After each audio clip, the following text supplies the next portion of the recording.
নমস্কার বন্ধুরা, welcome to learning Cape. চলে এসেছি নতুন একটা ভিডিও নিয়ে। আজকের ভিডিওতে আলোচনা করব যে এলপি পরীক্ষা হচ্ছে, সেই এলপি পরীক্ষা সম্পর্কিত। এই এলপি পরীক্ষায় কেমন কোশ্চেন হচ্ছে এবং যারা সামনে মূলত টেকনিশিয়ানের এক্সাম দেবে বা রেলওয়ের অন্য এক্সাম দেবে, তারা এখন থেকে কিভাবে প্রিপারেশন নেবে। কারণ এলপি পরীক্ষাটি হচ্ছে প্রথম পরীক্ষা। এই নতুন লটে যে এই পরীক্ষাগুলো শুরু হচ্ছে, সেই পরীক্ষার কোশ্চেন দেখলে কিন্তু পরবর্তী পরীক্ষার কোশ্চেন কিন্তু খুব ভালো করেই কিন্তু বোঝা যাবে। তো যারা প্রিপারেশান আশা করা যায়, যারা পরীক্ষার প্রিপারেশান নিচ্ছে, তাদের প্রিপারেশান মোটামুটি সবারই কমপ্লিট হয়ে গেছে। তো এখন দাঁড়িয়ে যে সামনে টেকনিশিয়ান পরীক্ষা আসছে বা যেই পরীক্ষা আসছে, তারা কি করবে। তোমাদের প্রথমে বলে রাখি, জেইর প্রিলি কিন্তু এলপির চাইতে তুলনামূলক একটু সোজা হয়। জেইর প্রিলি এবং টেকনিশিয়ানে যেহেতু একটাই পরীক্ষা করে দিচ্ছে, তো এলপির এই যে সিবিটি ওয়ানের পরীক্ষা হচ্ছে এবং এলপির কিন্তু কোশ্চেন পেপার অলমোস্ট সেম হওয়ার কিন্তু কথা, একটু এদিক ওদিক হওয়ার কথা নয়। অর্থাৎ এলপির ফার্স্ট স্টেজ এবং তোমার টেকনিশিয়ানের পরীক্ষা কিন্তু অলমোস্ট সেম হবে। তো যারা টেকনিশিয়ান বা পরবর্তী পরীক্ষাগুলোর জন্য প্রিপারেশন নিচ্ছ, তাদের এখন কি করণীয়। এলপি সেট অ্যানালাইসিস বন্ধ করে দিয়েছে। আগামী যত পরীক্ষা আসবে সবারই কিন্তু সেটে যে কোশ্চেন আছে এলপিতে বা পরীক্ষাগুলোতে, পরবর্তী পরীক্ষাগুলোতে কোশ্চেন আসবে, সেগুলো কিন্তু অ্যানালাইসিস করা যাবে না। কোনো ইউটিউবারের বা কোথাও অ্যানালাইসিস করা যাবে না, এরকম রেলওয়ের নির্দেশ। কারণ তাহলে যারা প্রথমে পরীক্ষা দিচ্ছে তারা কিন্তু তাদের কিন্তু একটা ডিসঅ্যাডভান্টেজ হয়ে যাচ্ছে এবং যারা লাস্টের দিকে পরীক্ষা হচ্ছে তাদের কিন্তু একটা অ্যাডভান্টেজ হয়ে যাচ্ছে। তারা বুঝে নিচ্ছে যে কোন কোন টাইপের কোশ্চেন আসছে। এটা একটা ভালো, খুবই ভালো একটা ডিসিশন নিয়েছে। এরকম ডিসিশন নেওয়া উচিত, কারণ না হলে যারা প্রথমে পরীক্ষা দিয়েছে তাদের কিন্তু সমস্যা হয়ে যায়। তো এলপিতে কিন্তু বিগত বছরে যেমন কোশ্চেন হয়েছিল, এবছরে সেম, কোনো আলাদা নেই। একদম বিগত বছরের যদি তোমরা মক টেস্ট দিয়ে থাকো এলপি, সেই মক টেস্ট অনুযায়ী পড়াশোনা করো। জিকে এবং ম্যাথ কোনো রকম আলাদা চেঞ্জ করেনি। যারা টেকনিশিয়ান বা অন্যান্য যা পরীক্ষার জন্য পড়বো, কোনো রকম চেঞ্জ হয়নি, সব সেম প্রসেসে আছে, একটু চেঞ্জ হয়নি। তো যারা ভাবছো যে রেলওয়েতে চাকরি করবে, তারা কিন্তু ম্যাথ এবং জিআই ভালো করে নাও। আবারও বলছি, এই দুটো জিনিস যদি প্র্যাকটিস করো, ম্যাক্সিমাম নাম্বার কিন্তু এখান থেকে আসছে। আর সায়েন্সও কিন্তু আলাদাভাবে কোনো কিছু চেঞ্জ করেনি। তোমাদের যদি সায়েন্স পড়তে অসুবিধা হয়, তোমরা লাস্ট ইয়ার গ্রুপ ডি বা টেকনিশিয়ান বা এলপিতে যত সায়েন্স আসছে বা টিসিএস পরীক্ষা যত সায়েন্স আসছে, সেই ধরে পড়াশোনা করো। রেলওয়ের আর এসএসসির কোশ্চেনের মধ্যে কিন্তু পার্থক্য আছে, রেলওয়ের আর এসএসসির কিন্তু জিকের মধ্যে পার্থক্য আছে। তো যেহেতু এখন তোমরা শুধুমাত্র রেলওয়ের এক্সাম দিচ্ছ, তো রেলওয়ের এক্সাম যারা দিচ্ছ, তারা রেলওয়ের যে ফরম্যাটগুলো আছে প্রিভিয়াস ইয়ার, সেগুলো খুব ভালো করে প্র্যাকটিস করো। বিশেষত ম্যাথ আর জিকে, যে কোনো এলপি বা গ্রুপ ডি যেই কোশ্চেনগুলো আছে, সেই ম্যাথগুলোই বারবার প্র্যাকটিস করো। নিউমেরিক্যাল এগুলো ভালো করে প্র্যাকটিস করো, এগুলোই আসবে।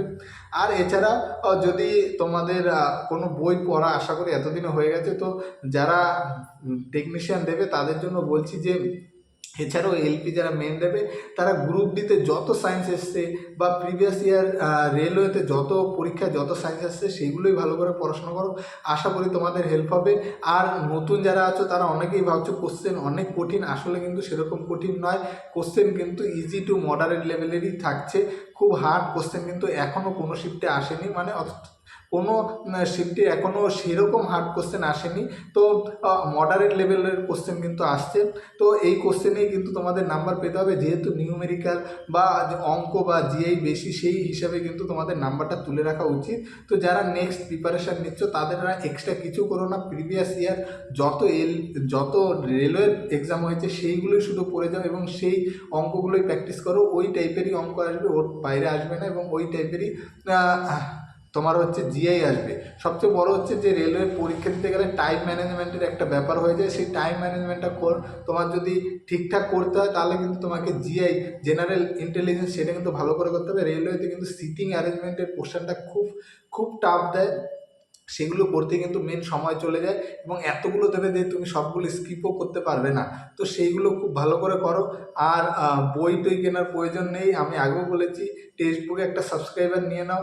তো যদি সাবস্ক্রাইব না নিতে পারো, যার টেক্সট বুক অনলাইন করতে ভালো লাগে না, তাই সে অবশ্যই টিসিএসের আলাদাভাবে, টিসিএসের যে রেলওয়ে কোশ্চেন আছে সেই বই বেরোয়, অর্থাৎ TCS railway science, TCS railway math, TCS railway GI, এই বইগুলো বেরোয় সেইগুলো তোমরা কিনে নিয়ে পড়াশোনা শুরু করো। অঙ্ক বা জিআই কিন্তু বাংলা ইংরেজি সেরকম কোনো ব্যাপার না, এগুলো মূলত ইংরেজিতেই তুমি ওই বইগুলো পাবে। তো কিনে নাও, অঙ্ক আর জিআই তো অতটা অসুবিধা হবে না।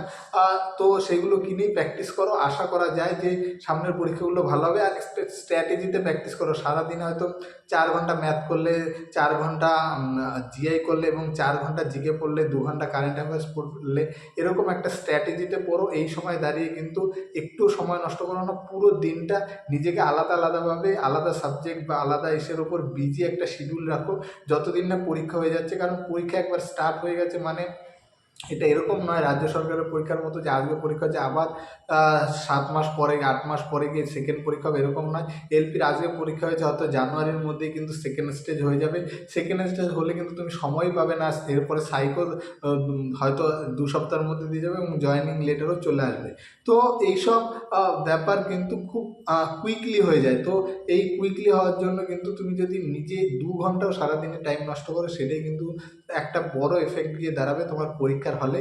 তো যেহেতু পরীক্ষার হলে যদি ঠিকঠাক পরীক্ষা দিতে চাও তাহলে অবশ্যই কিন্তু এই সেটগুলোই অ্যানালাইসিস করো। একটাই ভয় ছিল যে যে রেলওয়ে কোশ্চেন চেঞ্জ করে দেবে কিনা, প্যাটার্নটা এসএসসির মতো করে দেবে কিনা, সেরকম কিন্তু করেনি। এখনো পর্যন্ত এলপি সেটে কিন্তু নর্মাল রেলওয়েতে বিগত বছরে যেই টাইপের কোশ্চেন আসছিল, অর্থাৎ যেই রিলেটেড যেই ধরনের কোশ্চেন আসছিল সেই রিলেটেডই কিন্তু কোশ্চেন আসছে। তো প্রিভিয়াস ইয়ার প্র্যাকটিস করা মানেই যথেষ্ট। সায়েন্স এবং জিআই তো ভালো করতেই হবে, কারণ প্রিভিয়াস ইয়ারের সায়েন্স এবং জিআই সব জায়গায় কিন্তু অ্যাভেলেবেল। ম্যাথ ম্যাথ এবং জিআই যেগুলো বলছি সেগুলো কিন্তু সব জায়গায় অ্যাভেলেবেল। তো এইগুলো নিয়ে কিন্তু খুব বেশি এই বই ওই বই করে লাভ নেই। শুধু প্রিভিয়াস ইয়ারের ম্যাথ এবং জিআই প্র্যাকটিস করো এবং সায়েন্সটা ভালো করে প্র্যাকটিস করো, তাহলে হবে। আর সাথে কারেন্ট অ্যাফেয়ার পড়ো। যদি জিকে নাও ভালো পারো, আমি অনেক আগে অনেক ভিডিওতেই বলেছি, তাও কিন্তু রেলওয়ে চাকরি পাওয়া যায় যদি সায়েন্স তোমার ঠিকঠাক থাকে।